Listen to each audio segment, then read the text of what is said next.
communiqué des présidents des groupes politiques du conseil municipal de Libreville. Mesdames et messieurs, depuis le week-end dernier, les médias en ligne et les réseaux sociaux diffusent surabondamment l'éviction de ses fonctions et l'arrestation programmée du maire de la commune de Libreville.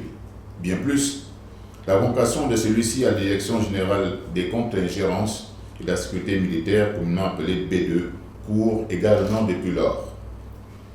Cette avalanche de coups publics sur les responsables d'institutions municipales ne doit qu'appeler les présidents des groupes politiques du conseil municipal de Libreville à se prononcer, d'où le présent message. Les présidents des groupes politiques ne préjugeons en rien de la véracité ou non des faits évoqués.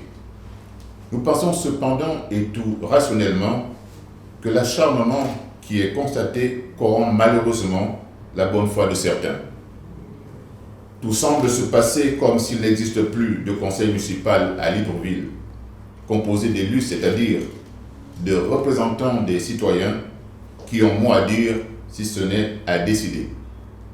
En effet, le contrôle de l'action du bureau du conseil municipal se fait aussi à l'occasion de l'examen des comptes administratifs et de gestion. Les sessions du conseil municipal convoquées les 17 et 18 septembre 2020 ont précisément pour objet ces examens. Curieusement et malencontreusement, nous voyons d'autres personnes décider à ravir la souveraineté du conseil municipal. Tout porte à croire que l'État n'a aucun regard sur le conseil municipal. Pour rappel, l'État exerce effectivement un double contrôle administratif et financier par la tutelle du ministère de l'Intérieur et du ministère des Finances. L'État exerce aussi un contrôle juridictionnel par la Cour des comptes.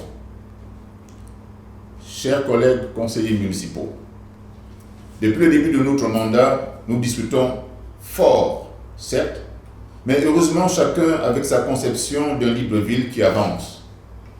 Puisse notre conseil municipal refuser d'être le réceptacle des guerres d'ailleurs. Nous devons tenir fort pour protéger la souveraineté du conseil municipal comme le font d'autres institutions. C'est nous qui devons décider de Libreville, de par les mandats que nous détenons de nos concitoyens.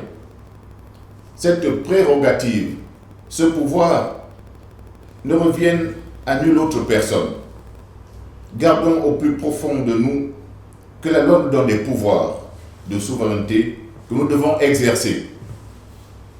Que nos mandants et autres concitoyens sachent toujours compter sur nous malgré les difficultés. Nous vous remercions de votre aimable et citoyenne attention. Paix sur notre ville.